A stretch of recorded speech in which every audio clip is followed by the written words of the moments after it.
आइए आज हम पढ़ेंगे मौर्योत्तर काल के बारे में। अंतिम मौर्य सम्राट बृहद्रथ की हत्या कर किसने शुंग वंश की स्थापना की? पुष्यमित्र। कर्ण या कार्णव वंश का संस्थापक कौन था? वासुदेव। सातवाहन आंध्र सातवाहन वंश का संस्थापक कौन था? सिमुक। प्राचीन भारत का महान व्याकरण पतंजलि किसका समकालीन था? पुष्यमित्र शुंग का। सर्वप्रथम भारत में विशुद्ध संस्कृत भाषा में लंबा अभिलेख किस राजा द्वारा जारी किया गया? शक राजा रुद्रदमन द्वारा। सातवाहनों ने आरंभिक दिनों में अपना शासन कहाँ शुरू किया? महाराष्ट्र। किस कुषाण शासक ने सर्वप्रथम स्वर्ण मुद्राएं जारी की? कडफिसस। किस वंश के शासकों ने छत्रप प्रणाली का प्रयोग किया? शकों ने। कुषाण काल में सबसे अधिक विकास किस क्षेत्र में हुआ था? वास्तुकला। भारत में प्रथम बार सैनिक शासन किसके द्वारा व्यवहार में लाया गया?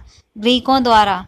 ईसा पूर्व दूसरी सदी के प्रारंभ में उत्तरी अफगानिस्तान में स्थापित भारतीय यूनानी राज्य बैक्ट्रिया था। सर्वप्रथम रोम के साथ किन लोगों का व्यापार प्रारंभ हुआ? तमिलों एवं चेरों का। सातवाहनों ने पहले स्थानीय अधिकारी के रूप में काम किया मौर्यों के अधीन। वह महानतम कुषाण नेता कौन था जो बुद्ध बन गया था? कनिष्क। कुषाण काल में के दौरान मूर्तिकला की गांधार शैली किसका मिश्रण न था? भारत ग्रीक या यूनानी शैली। रोम साम्राज्य के अनुसरण पर किस वंश के शासक ने कैंसर की उपाधि ग्रहण की? कुषाण। प्राचीन भारत में किसने नियमित रूप से सोने के सिक्के चलाए? कुषाण। मौर्यों के बाद दक्षिण भारत में सबसे प्रभावशाली राज्य सातवाहन था। बुद्ध की खड़ी प्रतिमा किस काल में बनाई गई? कुषाण काल में। शुंग वंश के बाद किस वंश ने भारत पर राज किया? कर्ण वंश ने। किस चीनी जनरल ने कनिष्क को हराया था?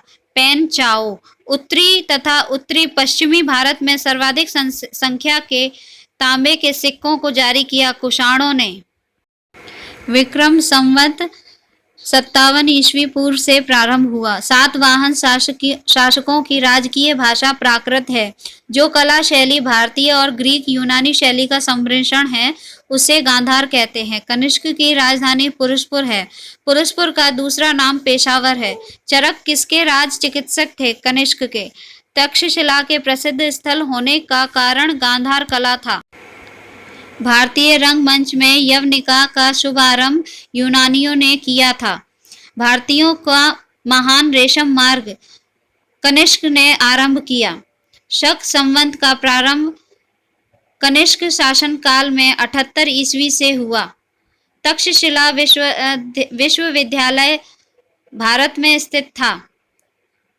प्राचीन काल में कलिंग का महान शासक खारवेल था। अब हम गुप्त काल 319 ईस्वी पूर्व से 540 ईस्वी पूर्व के बारे में पढ़ेंगे। बादामी में दुर्ग का निर्माण करवाने तथा बादामी को राजधानी बनाने का श्रेय पुलकेशिन को जाता है। किस चालुक्य शासक ने थानेश्वर व कन्नौज के महान शासक हर्षवर्धन को नर्मदा के तट पर परास्त किया और उसे दक्षिण में बढ़ने से रोका? पुलकेशिन द्वितीय ने। चालुक्य पल्लव संघर्ष के दौरान किसने पुलकेशिन की हत्या कर वातापी पर कब्जा कर लिया तथा वातापी कोंडा की उपाधि धारण की? नरसिंह वर्मन मामल्ल ने। किस चालुक्य शासक ने चर और चोल पांड्य को हराया जिस कारण उसे तीनों समुद्रों हिंद महासागर व अरब सागर का स्वामी भी कहा गया? विक्रमादित्य। श्रीलंका पर विजय प्राप्त करने वाला चोल वंश का सबसे प्रतापी राजा राजेंद्र था। पहाड़ी काटकर एलोरा के विश्वविख्यात कैलाशनाथ मंदिर का निर्माण राष्ट्रकूट ने कराया। किसने तंजौर में बृहदेश्वर मंदिर का निर्माण कराया? राजा ने। चालुक्य वंश का सर्वाधिक प्रसिद्ध शासक पुलकेशिन था। महाबलीपुरम जो एक मुख्य नगर है, वह कला में किन शासकों की रुचि को दर्शाता है? पल्लवों की रुचि को। यादव सम्राटों की राजधानी देवगिरी है। चोल राजाओं ने किस धर्म को संरक्षण प्रदान किया? शैव धर्म को। प्रथम भारतीय शासक जिसने अरब सागर में भारतीय नौसेना की सर्वोच्चता स्थापित की? राजा ने। किस शासक के पास एक शक्तिशाली नौसेना थी? चोल के पास। भगवान नटराज का प्रसिद्ध मंदिर जिसमें भरतनाट्यम शिल्पकला है, चिदम्बरम में स्थित है। राष्ट्रकूटों को किसके द्वारा उखाड़ फेंका गया? तैलप द्वितीय द्वारा। प्रशासन के क्षेत्र में चोल राजवंश का मुख्य योगदान है सुसंगठित स्थानीय स्वशासन में। एलोरा के प्रसिद्ध कैलाश मंदिर का निर्माण कृष्ण ने करवाया था। किसने कन्नड़ काव्य शास्त्र की प्राचीनतम कृति कविराज मार्ग की रचना की? अमोघ वर्ष ने। इस वीडियो को लाइक और सब्सक्राइब जरूर कीजिए।